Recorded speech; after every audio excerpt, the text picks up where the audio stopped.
This podcast is part of the Big Heads Media Podcast Network. Go to bigheadsmedia.com for more great podcasts.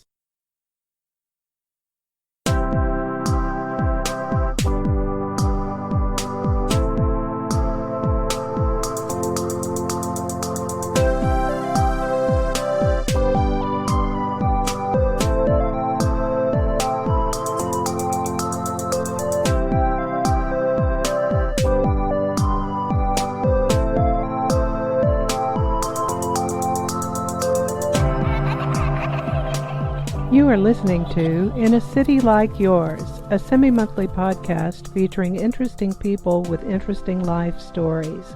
This podcast may contain language and/or subject matter not suitable for all audiences. Listener discretion is advised.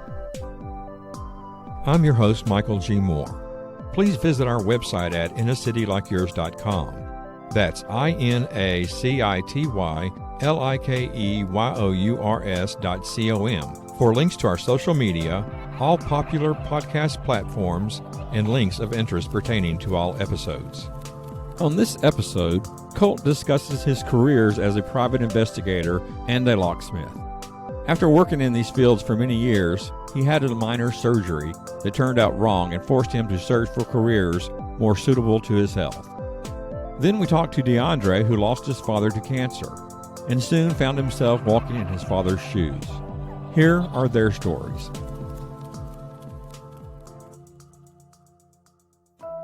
Good afternoon. This is Colt Kaufman, and I'm in Bandera, Texas, or Bandera County, Texas.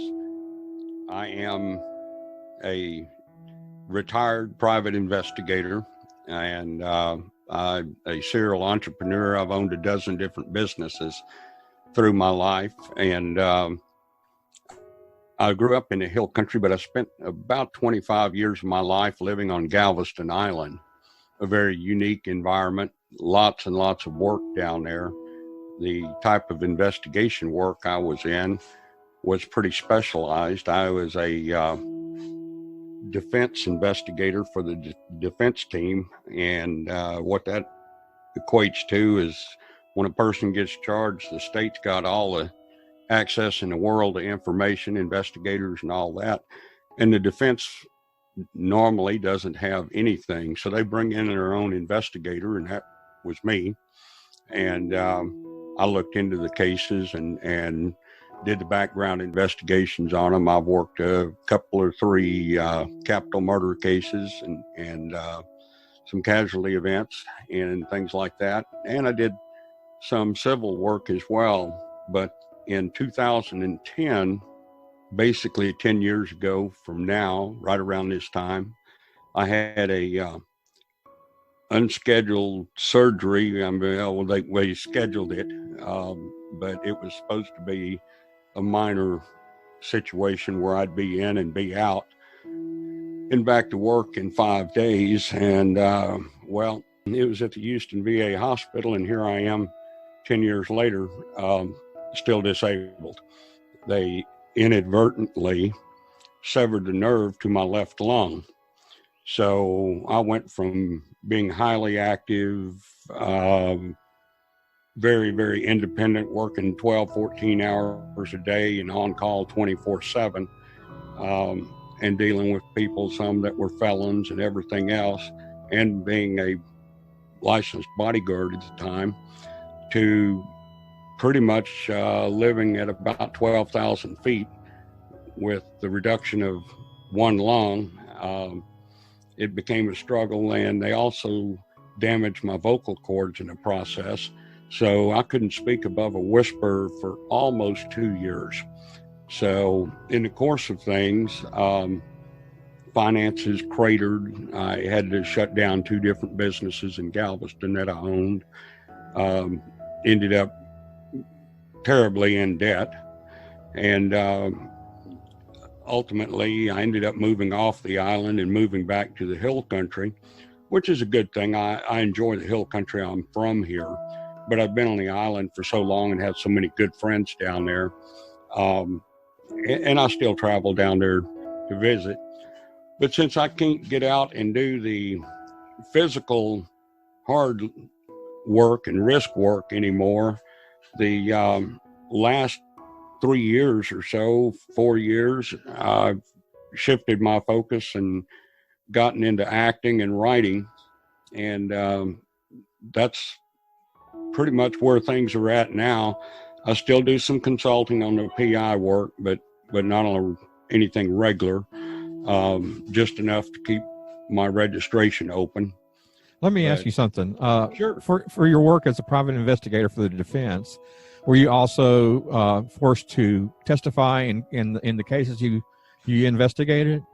I could be called in to testify, but the majority of my work was really just going over the case and looking at what could be done, needed to be done.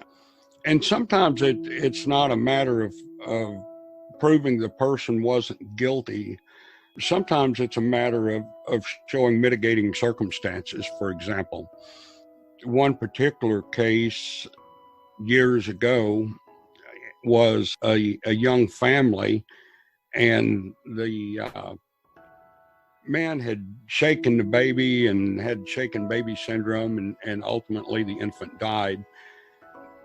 And straight up on the case is that this was a death penalty case.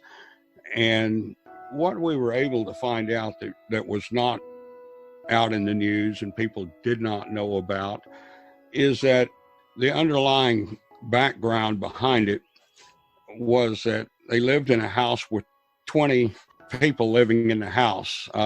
Some of them were illegal aliens, but they lived in a house with way too many people in the house.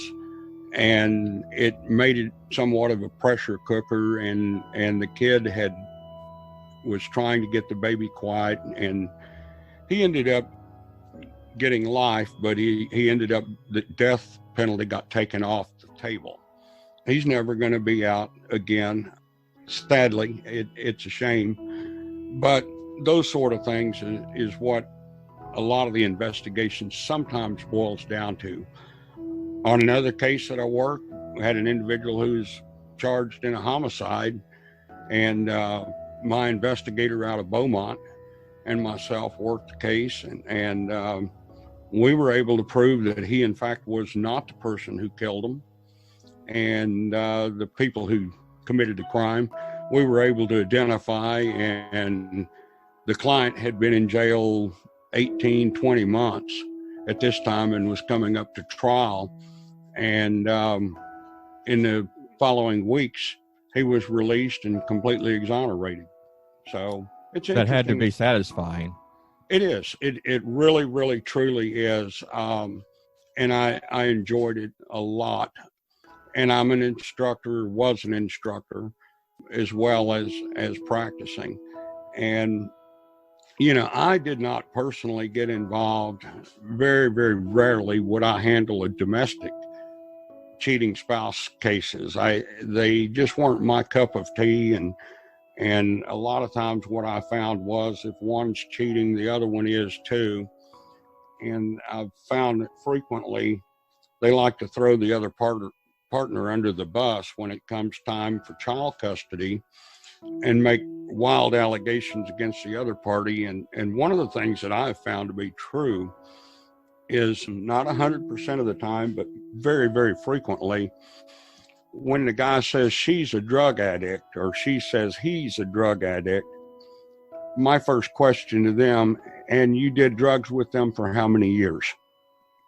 And they look at me with a blank stare, and it's like, no, this isn't a trick question. You know that your partner is doing drugs, and it is very probable that you were too. I just need to know before I take the case, and to what degree. And that's kind of the thing with dealing with some of these things. They're interesting cases. They evolve and develop a life of their own. And when it comes to marital matters and money and custody issues, throwing the partner under the bus is a pretty common ploy, unfortunately. And I think the children pay for it in the end, which is really sad. How long were you a private investigator before you had to to stop doing that type of work?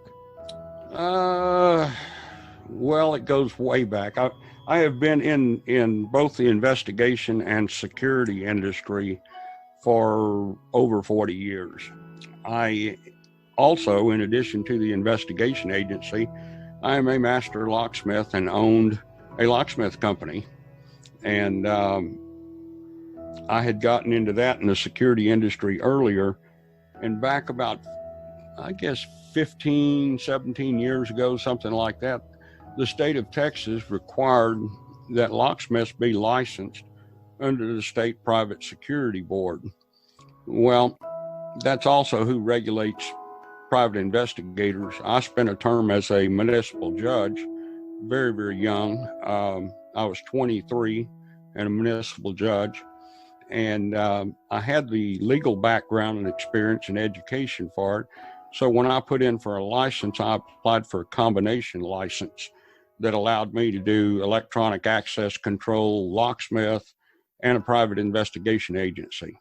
So it was a unique industry, and Galveston is a super unique place that all of the overlaps between the two industries. A lot of people don't know the locksmith is kind of a quiet guy in the corner, and you don't see a lot, or people don't think very much of the locksmith. But you have to understand that a locksmith in your town has access to everything.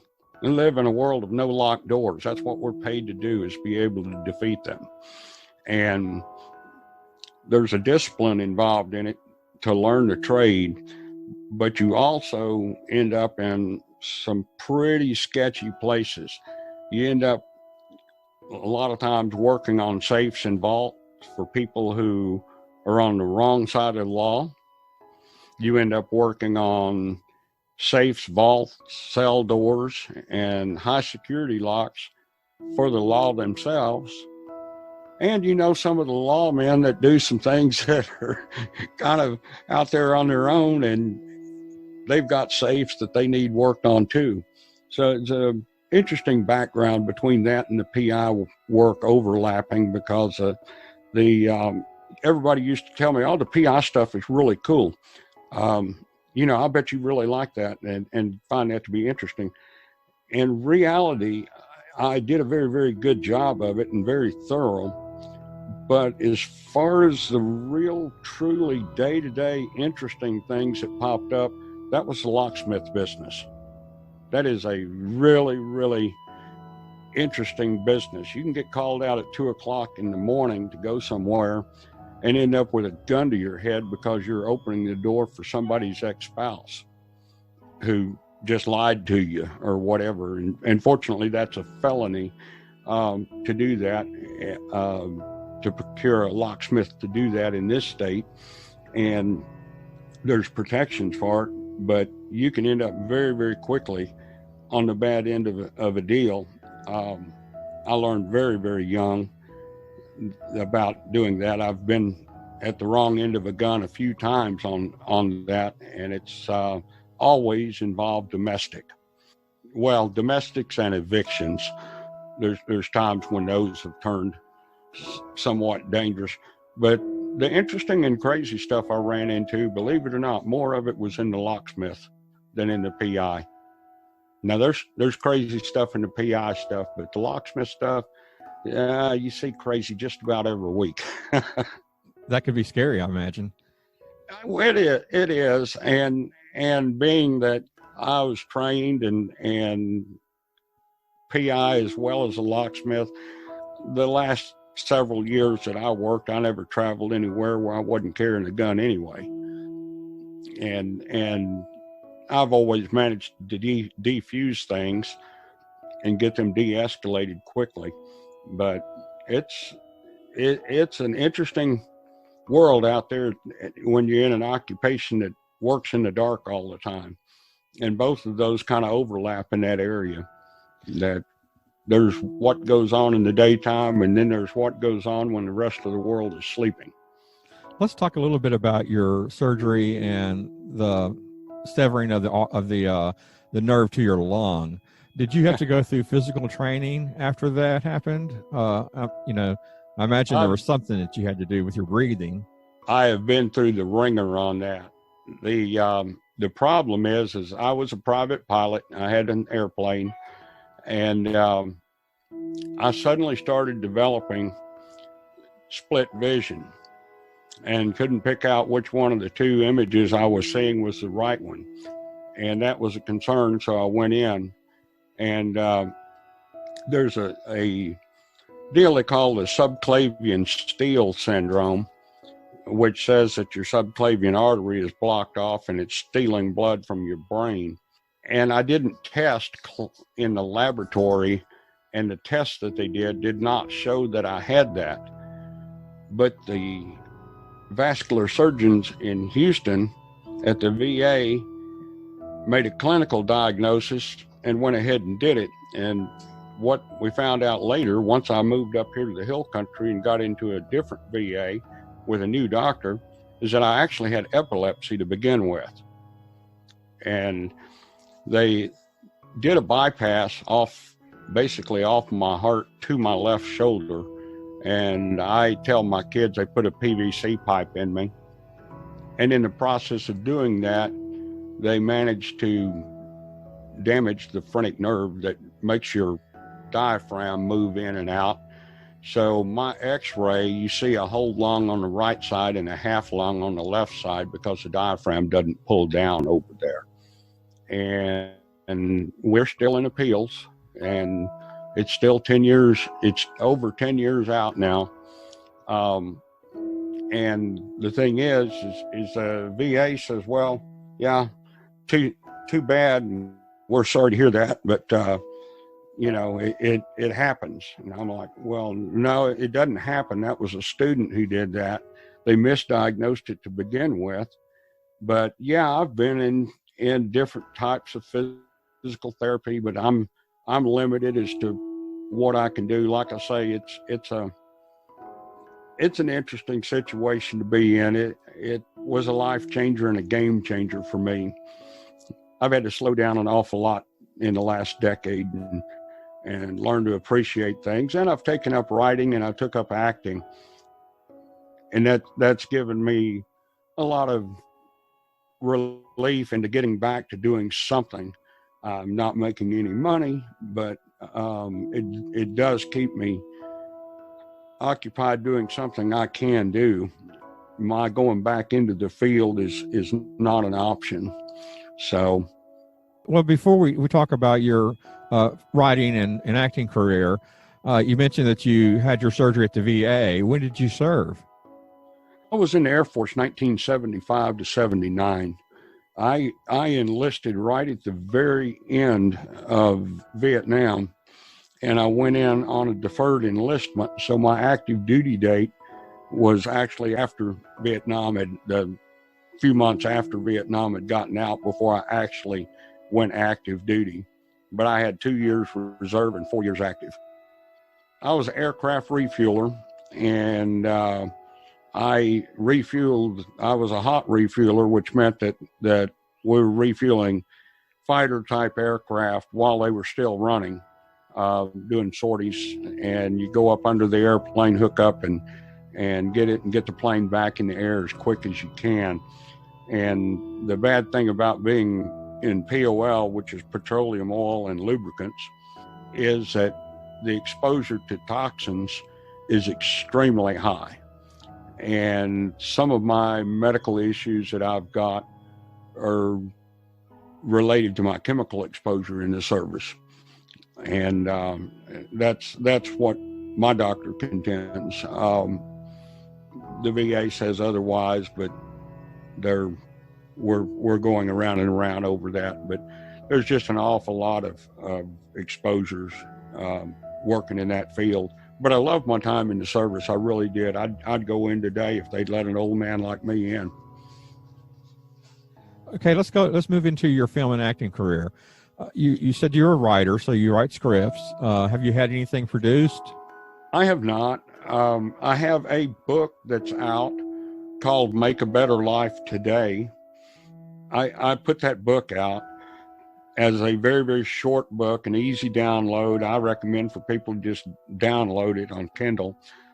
And it's basically telling young people how to have a better life, how to go out and create the illusion. If you want to be somewhere, then look like that's where you want to be, and be with the kind of people that are going there, and that'll get you there. So I've got that out. I've got 2 other books that are midway. I'm hoping to finish both of them this year. Right now they're on Wattpad. I have a Wattpad account under Colt Kaufman, and one of them is Population 327, and that's based on my youth as a outsider moving into a small town with a population of 327. And the other one is The Man with the Golden Touch, and that is about the intricacies of the locksmith business that I ran into in Galveston. And I have a screenplay that is in the works. It's one of those 10-year projects. I've written it wrong several times, but I have a screenplay that's based on the homicide that I worked over between Texas and Louisiana, where we found the individuals who actually committed the crime and got our guy out. So I decided that I needed a little more background on the screenwriting to see what I could learn about the backside of the movie industry to better my writing.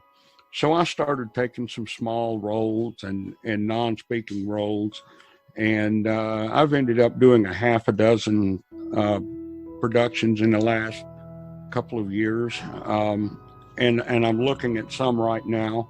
I am looking at playing the role of a sheriff in East Texas coming up in the spring on a movie that's coming out that just went up on, I believe, Kickstarter or Indiegogo. I think it's Kickstarter, but that's the movie, Albatross. Great people, been talking to them, and hopefully I'll be playing the part of the sheriff in that. And that's a pilot run. They want to do a series off of it, and I've done that. And I think you've interviewed Bill Foster? Yes, Bill Foster, yes. Yes, I have. Bill's a great guy, and Patrick Lescareau. I interview him next week. Great guy, super guy. I actually went and auditioned for a part in a movie they're doing right now, the Chance and Circumstance Project, and I went down to the audition, and I didn't realize it, but Bill Foster was also there. So I ran into both of them, and I was joking with them in the room because they had a cameraman in there for the audition. And I'm like, well, that's pretty funny. Y'all have all been on my podcast. The only person that hadn't is a cameraman. I need to get with him and get him on. But no, it's opened up a lot. I went and took classes at Performing Arts San Antonio under Paul Tender, and took the adult acting class and then the master's class.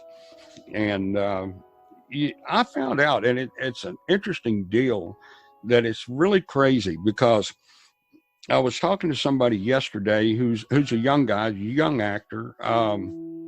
A matter of fact, one of the other people that you have interviewed, Patrick Haney or Harney. No, I haven't interviewed him yet, but I hope to. You haven't? Oh, he's a great guy. And I was talking to him the other day, and here's what I found out that's really surprising. I'm 63 years old, and I've been doing this since I was 59 or so, and just barely into it and learning every day. But what I have learned that's really peculiar is that every show, movie, or project you look at has an old guy in it.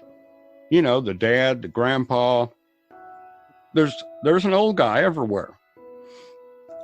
And you look at it, and you look at the people my age who are successful. Well, they're not going to work on the lower paying entry level productions at all. They don't have to. They've done it. They're retired, and they've made their money and gone. The other people my age fall into a category of those who've given up.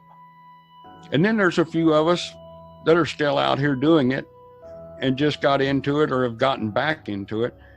And when you go to the casting calls, when you look at the roles for the 20 and 30 year old people, they're up against 100 people for the same role.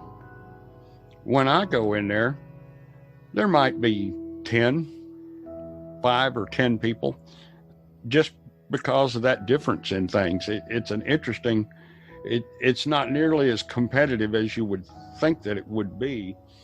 And that's all I can attribute it to is to either people that are very, very successful, not taking on the smaller projects, and people that have just simply decided it wasn't their cup of tea and moved on to other things.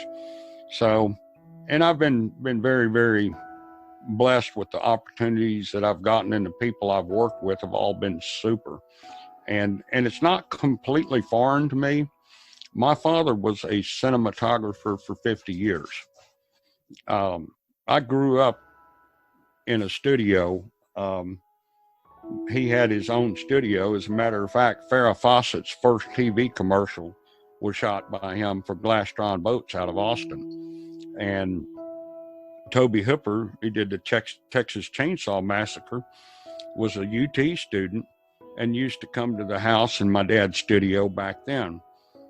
It's just something I never delved into once I got to be a rebellious teenager and left. So kind of going full circle now. So Well, that's interesting that you have that history, and I imagine you have some really fond memories of living with your father and being at the studio and meeting these people who later became famous.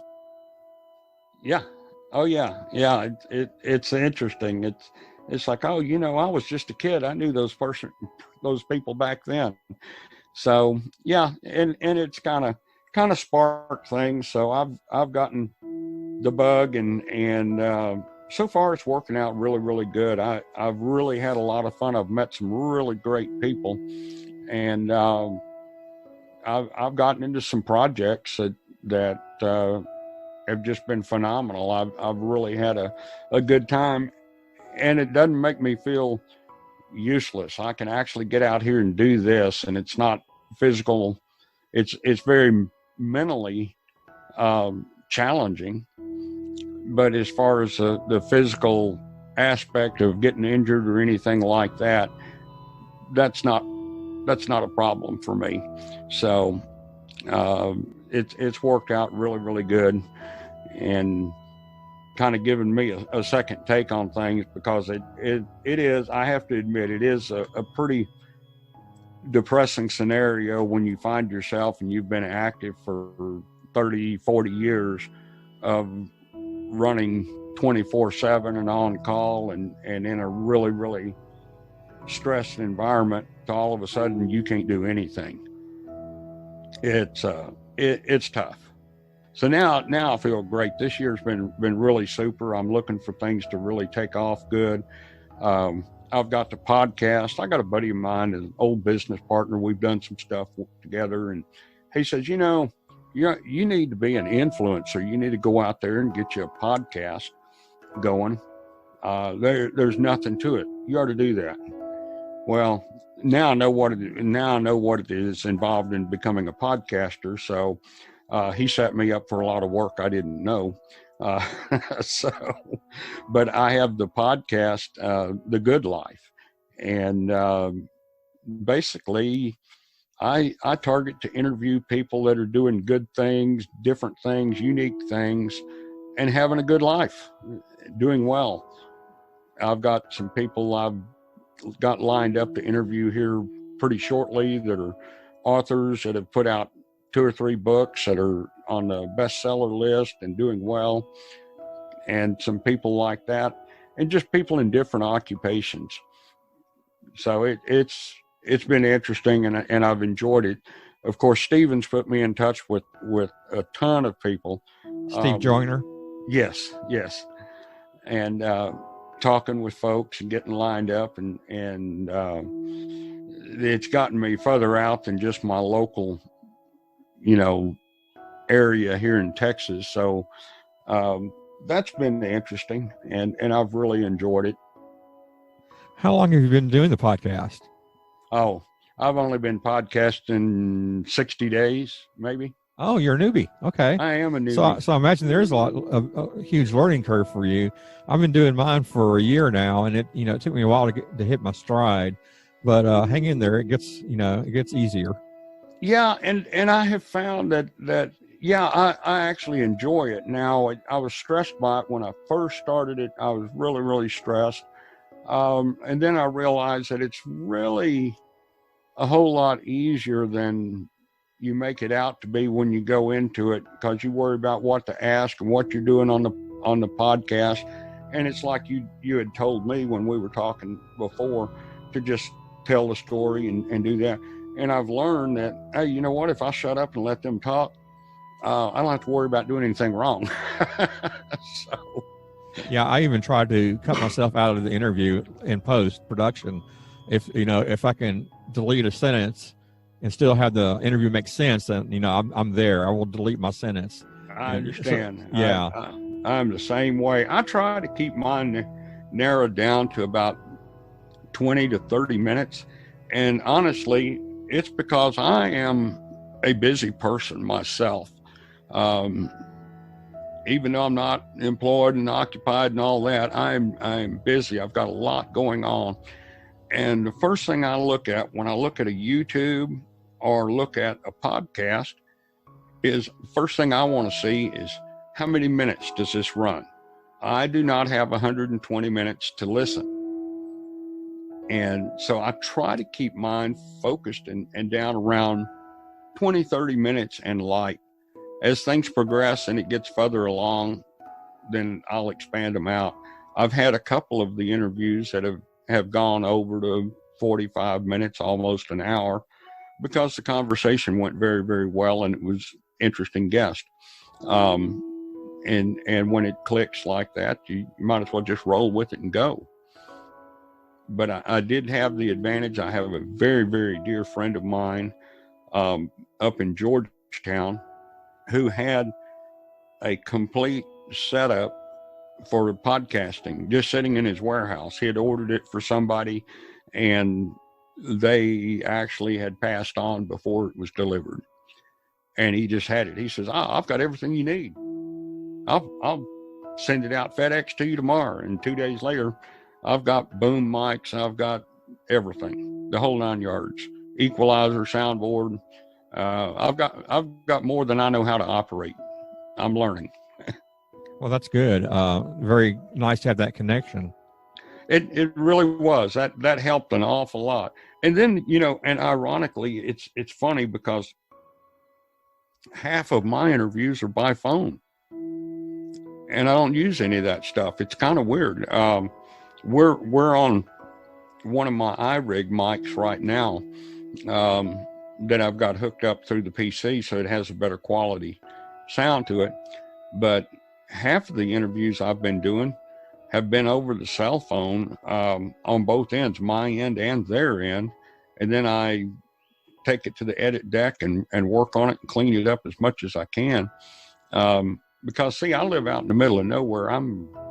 The nearest town from me is 20 minutes away, and it's a small town. It doesn't have but a couple of thousand people in it, and that's Bandera. But I live out in the county on some acreage, got my horse and stuff like that.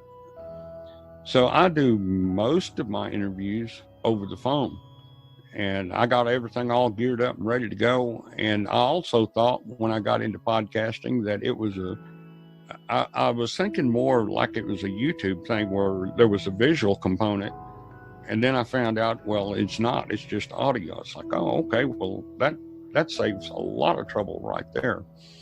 So, and I've really enjoyed it. Mostly I just enjoy meeting people and the different folks that I get to talk to and stories I get to hear. As you know, it's kind of a neat deal to get out there and listen to people and share. And I'm a big proponent of positive things and people doing well I'm not a big hippie type. I like to see people work hard and get what they worked for. And I think that's the best way to a productive life. I've been on the board here in this county of the Boys and Girls Club for a while, and support seeing our youth come up in an economy and an environment that is safe and going to be safer for them, and to make them better citizens, better people in the community for themselves. You don't have to fight life. And it's just one of those things that a lot of kids don't learn until later.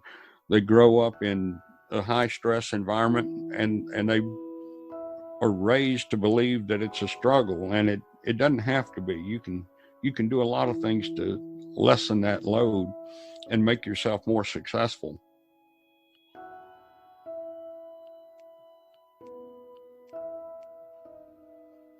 Hello, my name's DeAndre Wilson.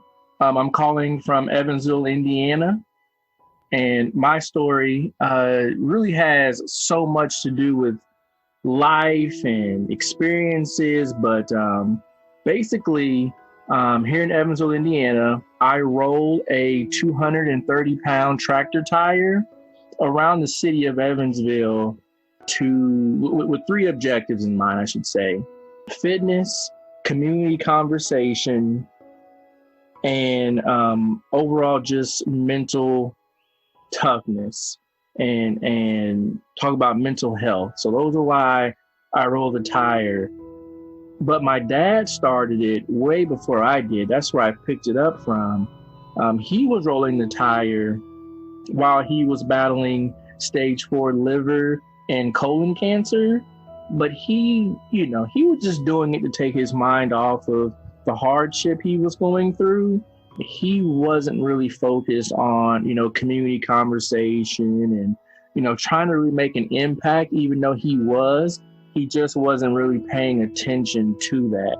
So, while he was living, he was rolling that tire, and people in the community would say, "Hey, DeAndre, we saw your dad and we love what he's doing." I just got that all the time. And so it gave me a sense of, fulfillment for my dad. And I know he was happy to do it, and people just loved talking to him. I would say that, my dad would roll that tire every day after chemo treatment. He would come home and he would get something to eat, and then he would take off. And I admire that, because he knew that, unfortunately he was going to lose his life to cancer, but he kept going. He refused to go without a fight.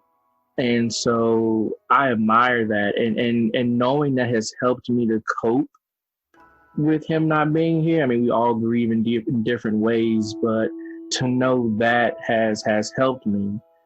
So he's been gone now officially for 5 years, but for 4 of those years, that same tractor tire sat in the garage, and I didn't do anything with it. At this point, I had my catering business going, and my brother and I started with him, and we had to put that on pause. And so I was just kind of like, do I go back to the corporate world, or what do I do? And I was like, one of the things I need to do is get in shape, because I'm not where I want to be financially or mentally. And so I was like, I got to get a gym membership. And then it dawned on me that I remember my dad always saying that the tire is a full body workout. And so I tell you what, I got it out the garage one night and I started rolling, and I've been doing it for a total of 9 months now. It's going to be 9 months in December.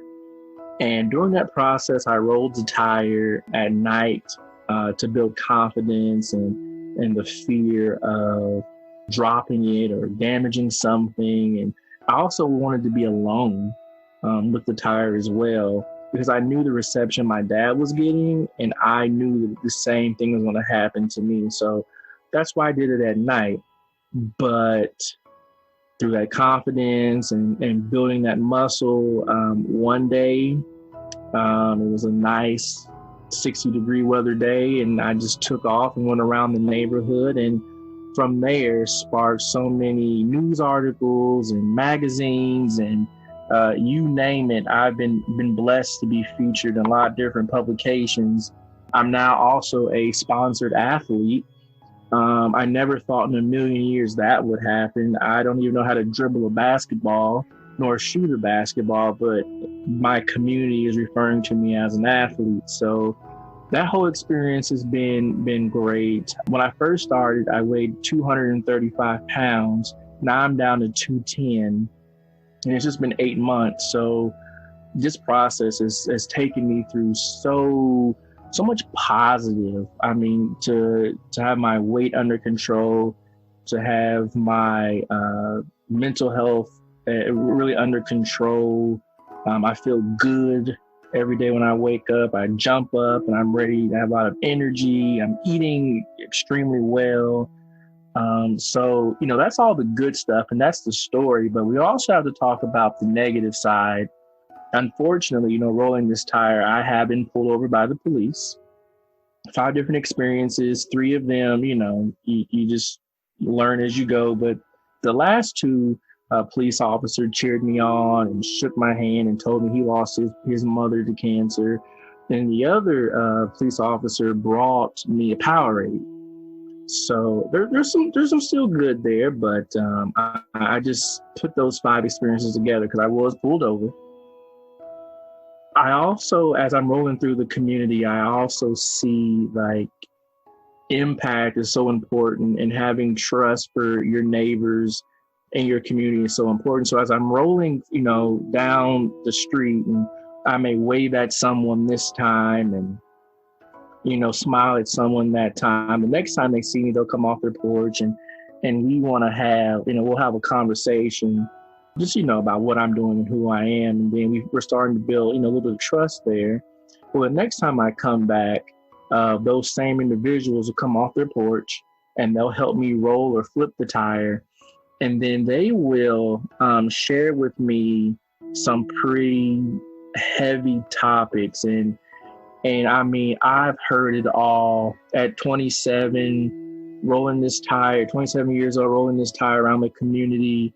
I would say I started rolling around in the neighborhoods around month number 4. So from month number 4 on up to where I'm at this point, I've been told some pretty heavy things that it's like, how do I deal with those? But I wasn't asked to be in this position, but I am. So I could give some examples of things I've heard. I'm sure you use your imagination and you won't be wrong, but people tell me that they're addicted to drugs and, abusing drugs, and they don't know how to keep a job, and they're struggling with their relationships. I've got all kinds of colorful things said to me, but I guess it takes the uniqueness and an icebreaker of a tire to get those type of situations and topics to come out, which, at this point, I'm happy to do that. At first I was like, whoa, what did I sign up for? But I'm here now, and this is what I do. This is my second endeavor that I'm going to start and keep going. It's not about me anymore, even though I'm on this journey, but it's also about the people that see this. It's about the impact. And so that's when one of my real major focuses is impact, really trying to impact those in a positive way to, help them. And one thing that I have learned, I will say this, is that meeting with these different people in the community, I've learned to show up, shut up, and listen. And people will find their answer just to have someone to bounce ideas off of, whether I am kind of, responding back in the conversation, or they just say it out loud. And this has been a beautiful process this whole entire time. So that's my story, the Keep Rolling campaign. I'm working on a documentary about the Keep Rolling campaign and the entire process of it. And it is something. It is definitely something. So that's my story here in Evansville, Indiana. That's what I do as a 27-year-old young professional, trying to get my first business back up and going. But, that's what I do. Have you used this as an opportunity to fundraise for cancer awareness or anything like that? So I've broken this thing down into phases. So phase 2, which starts in March of 2020, I will set a GoFundMe account, and people can donate to the GoFundMe account. And I'll say, okay, this month I plan to roll 70 miles, and you can contribute to that GoFundMe. That money will be used for either a nonprofit I'm rolling for, or a family that is in need of some extra financial assistance. Okay. You mentioned that you had a bakery? Is that right? Yeah, my brother and I, we started a catering business together, and it's been successful. We had to put it on hold, but it's called Turntable. In your community, obviously there's nobody else rolling a tire around, but you're obviously now a celebrity in a way. Yeah. I can't, I'm a very humble person, but yes, I am kind of like a local celebrity. And I tell you what, I can't go to Walmart anymore or Myers or the mall with someone yelling, "Oh my gosh, look, it's the tire guy." It never fails. What would you say has been the most rewarding aspect of this whole ordeal? I mean, you lost your father and that was tragic. But since then, what has been the most rewarding aspect? For me, it's been so many different rewards, but the first thing that comes to mind when you ask that question is being able to keep my emotions intact, being able to process information and to deal with things in a responsible way where I don't have to like outlash and attack if I disagree with something or hear something incorrectly. I'm able to be calm because I know if I am frustrated, I can just lay the tire down in my backyard and go get the sledgehammer and hit it about 100 times. Have you ever thought of going to other cities and doing this? Absolutely. I would love to. And that'll probably take place in maybe phase 3 or 4. Once I can get like a truck and haul it around or roll it, but then I'd have to get like maybe a police escort.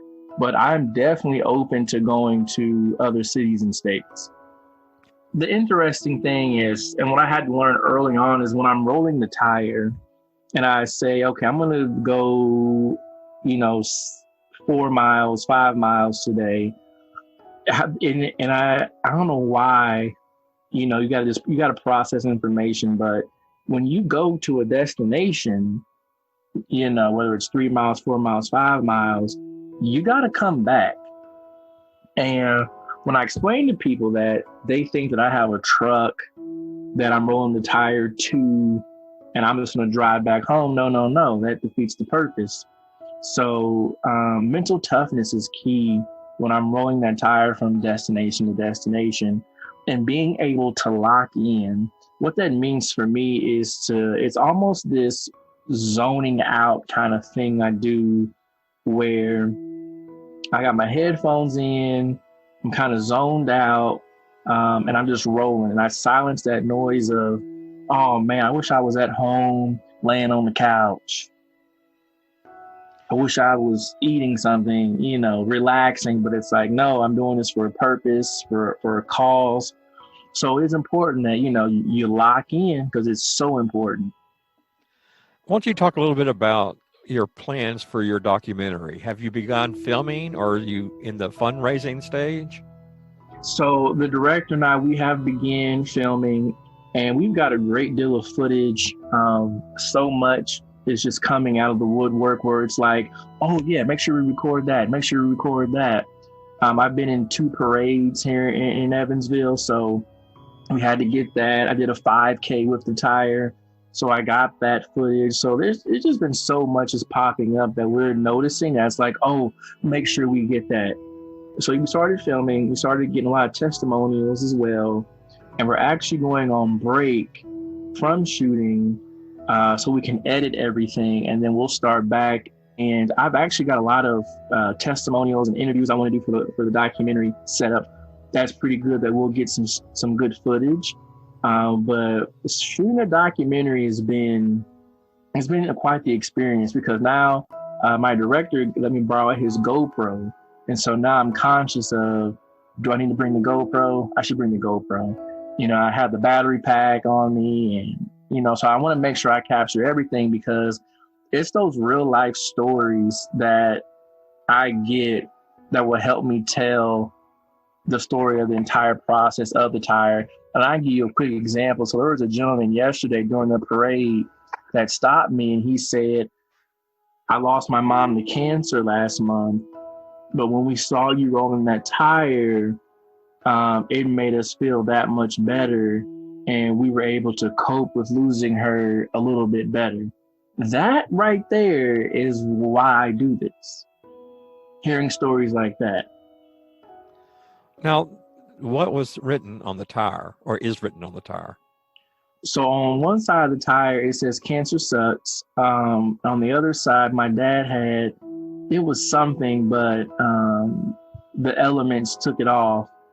So what I'm going to do here shortly is have one of my good friends, he's going to put cancer sucks on both sides of it with no ribbons or anything like that, just the words. How about any social media, websites? You have places that people can go now to learn about you and maybe help fund your documentary? Yeah. So we're on YouTube, and on the YouTube page is Keep Rolling Campaign. I've got 2 snippets. I'm ready to post 2 snippets as we speak on there to kind of draw that awareness. But people can follow me on Twitter at DeAndre D. Wilson. Same thing with Instagram. And then I'm on Facebook and I'm on LinkedIn, DeAndre Wilson. The cool thing is that my default picture for all of those platforms is me standing next to the tire. So you really can't miss me. Yeah, you're that guy with the tire, aren't you? Yeah, the guy with the tire and in default picture. So, but yeah, so that's how people can reach me, and people can keep up with the progress of the documentary. But once the documentary is done, I plan on having screenings around Evansville. If someone wants me to come to their university or wherever, I don't mind traveling. I think I'd be a great experience. Hopefully that happens. And then another goal I have with the documentary is to enter it in almost every, within reason, every film festival I possibly can.